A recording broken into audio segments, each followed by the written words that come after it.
Mas agora eu queria que você falasse de uma outra coisa. Orixá. O que é orixá? É espírito? É energia? É Deus? O que é orixá?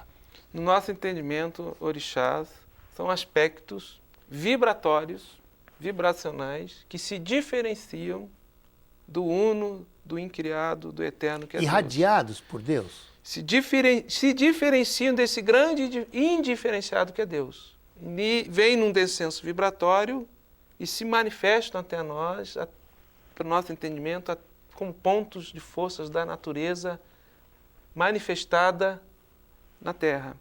Basicamente seria isso. Então não são espíritos? Não são espíritos. Embora o hálito mantenedor que o sustenta é a grande mente universal, que é Deus, né? Agora, temos entidades espirituais, consciências, que estão em evolução, que vibram e atuam fechados, poderíamos dizer, nesses aspectos vibratórios ou raios divinos que são os orixás, né? Tá, e os orixás têm um número? É 4, 5, 6, 7, 10, infinitos? Fomos pesquisar, por exemplo, Panteão Yorubá, Nagô, tem mais de 300 orixás classificados. Lá no nosso agrupamento trabalhamos com 9, que já está de bom tamanho, né? Então, você acha que são quase que... Os aspectos divinos de Deus, infinitos. Quantos desdobramentos possíveis podem ter? É infinito. No caso dizem também um segmento da padroeira do Brasil, Nossa Senhora da Aparecida, aquela história que apareceu os pescadores, tudo ali não era uma imagem umbandista, Mamãe Oxum, se não me engano? Poderia, se fosse na África, seria Iemanjá. Porque na África, originalmente, Iemanjá é água doce.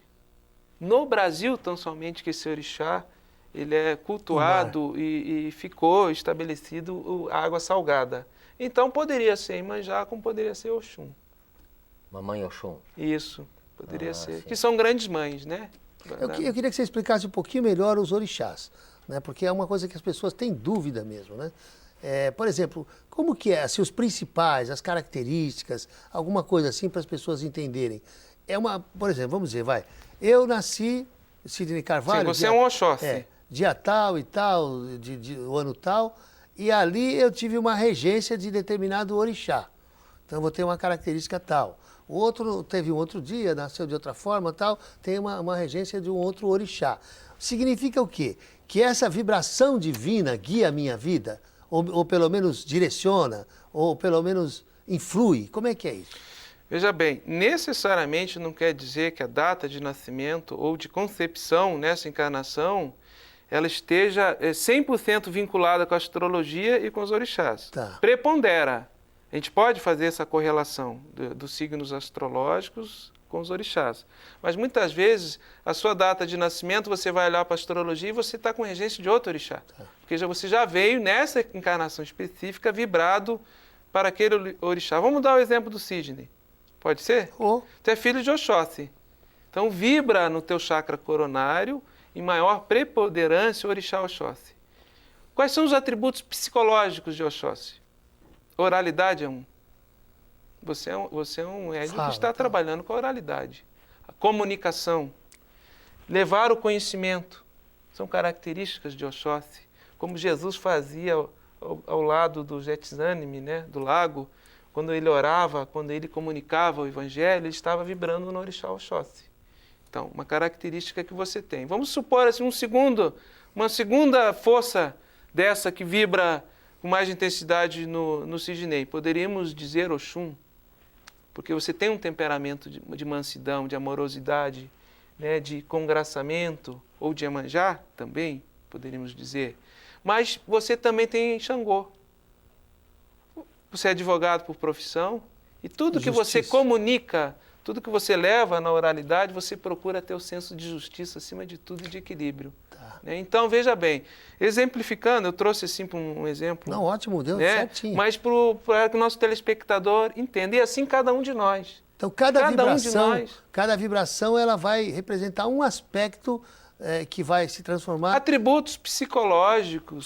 Psíquicos, Psíquicos, que são incomuns com determinados orixás, que nós podemos entender o comportamento humano e o desenvolvimento espiritual e a espiritualização do ser.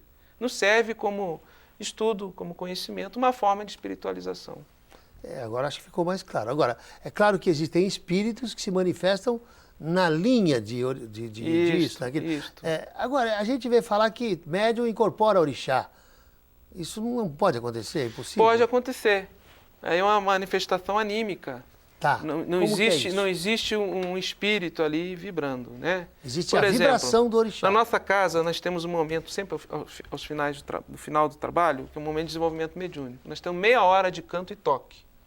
Meia hora, sempre, na sexta-feira, de canto e toque. Se canta e se toca por orixá. Cânticos e toques com os atabaques que nós temos na casa.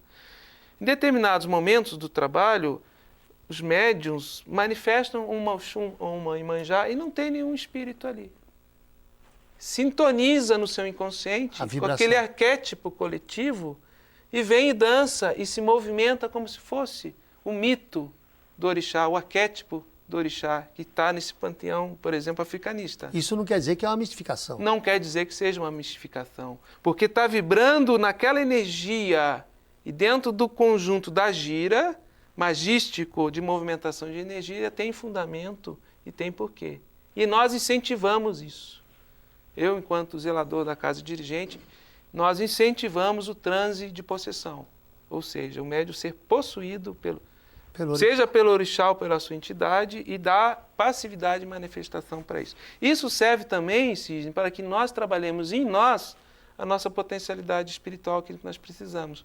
Porque quando eu manifesto uma Oxum, eu trabalho em mim a minha amorosidade, meu cardíaco abre, eu fico meigo, se expande a minha consciência com o outro, eu tenho vontade de abraçar o outro. Muitas das vezes os médios choram, dá uma emoção. E assim sucessivamente, cada orixá tem e mexe conosco no nosso psiquismo.